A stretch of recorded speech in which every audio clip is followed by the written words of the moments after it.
Hi there, I'm back and excited to share some news. Cardano has made a big leap. You might be wondering, what are you talking about? Well, let's dive into how Cardano has climbed into the top 10 rankings. But first, if you're not already subscribed to the channel, please do so and give this video a thumbs up for free. We post daily, bringing you the freshest updates in the crypto world every single day. Cardano has been a consistent player among the top 10 cryptocurrencies by market capitalization since 2017. However, there's been one aspect of Cardano that's drawn a lot of attention, especially from other parts of the crypto ecosystem like Ethereum, Polygon, Solana, etc. Unfortunately, Cardano was lagging behind in this area. We completely missed the last major surge in the market because this technology hadn't been activated. In fact, Cardano didn't implement this new tech until after that surge had ended. We started seeing some decentralized finance protocols emerging at the start of 2022, but in my opinion, that was a bit late. We spent the entire market surge waiting for smart contracts. When Cardano finally introduced smart contracts with the Go-In update, that was when we reached the peak of the Cardano market. As we get closer to the next Bitcoin halving cycle in 2024, there's exciting news. Cardano has achieved a significant milestone. It has now entered the top 10 DeFi protocols globally. It took over 2 years to reach this point, much longer than most, including myself, anticipated. I understand the approach of Cardano. They prefer a slow and steady progression, reminiscent of the tortoise in the famous race. But the crucial point to note is that since Cardano activated smart contracts and entered the Go-In era, at least 2, maybe 3, protocols have made it into the top 10 ahead of Cardano, even though they implemented this technology after Cardano. These include Arbitrum and BAS, the Coinbase blockchain. I'm not entirely certain about when Optimism started its DeFi ecosystem. It might have been before 2022. If that's the case, then I'm correct in saying there were 3 blockchains that overtook Cardano. But regardless, the key takeaway is that Cardano has now firmly established its presence. One of the reasons we're witnessing a surge in the DeFi ecosystem's total value locked, TVL, for Cardano is due to a significant increase in its price.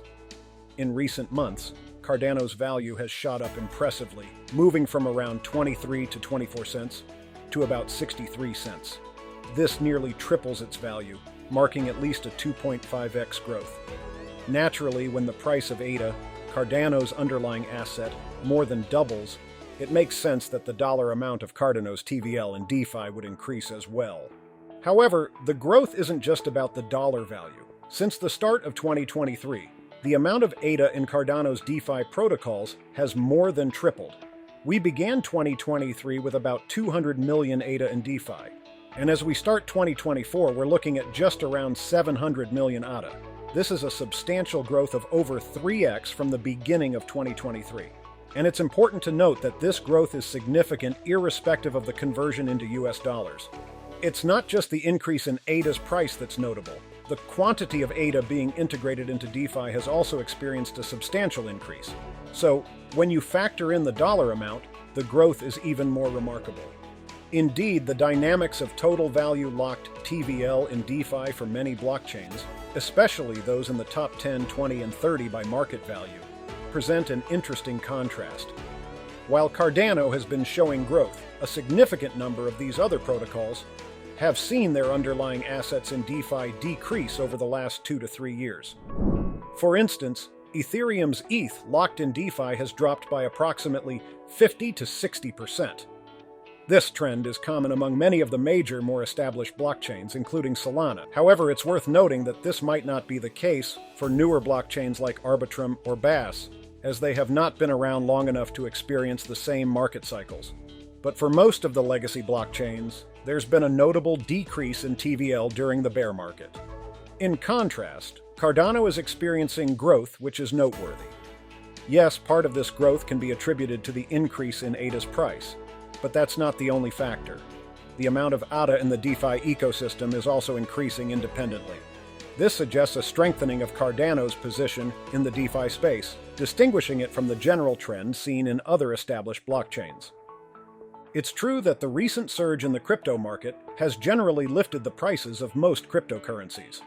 This synchronized increase across the board means that if we were merely observing a market-wide pump, The relative positions of different cryptocurrencies in terms of their total value locked, TVL, in DeFi wouldn't change much.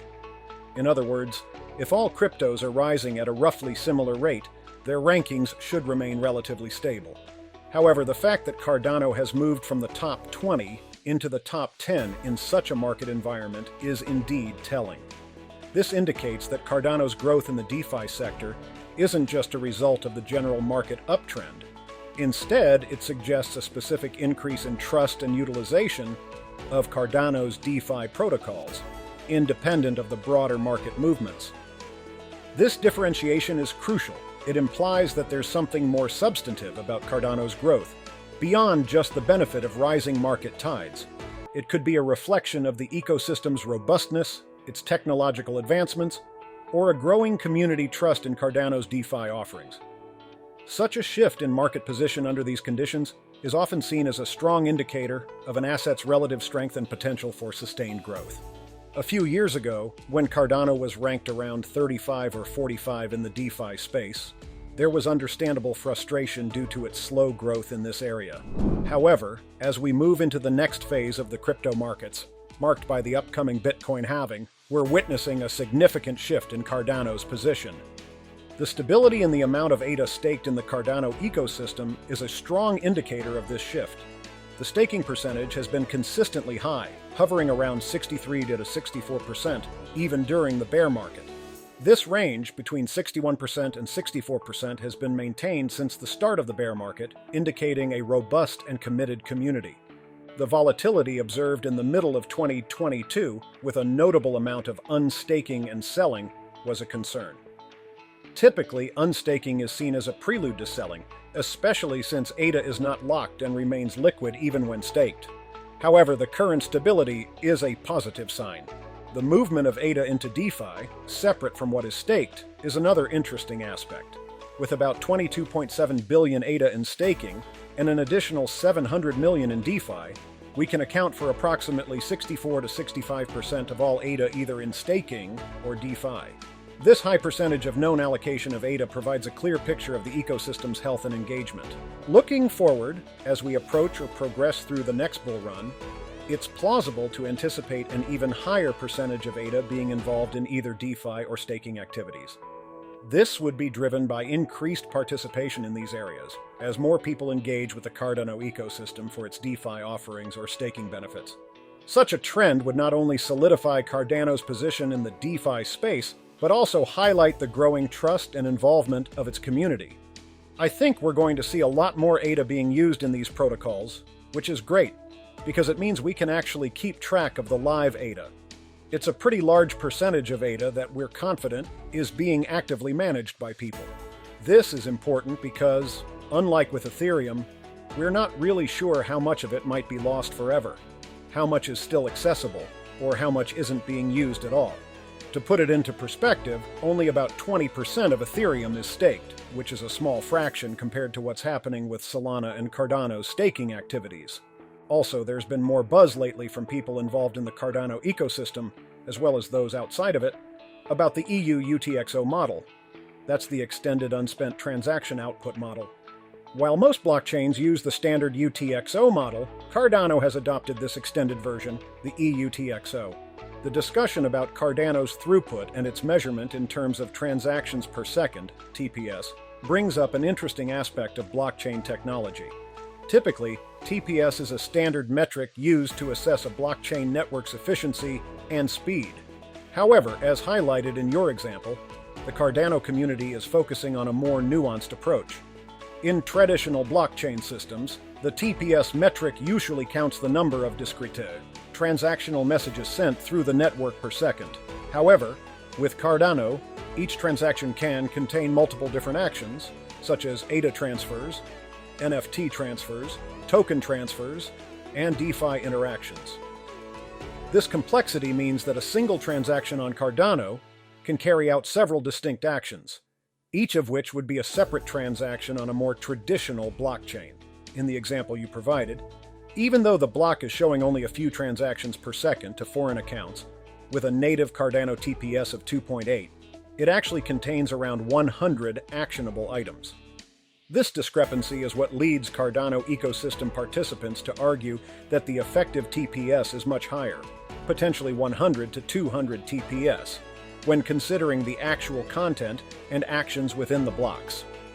This interpretation of TPS highlights a critical aspect of blockchain technology: the difference between raw transaction counts and the functional throughput of a network.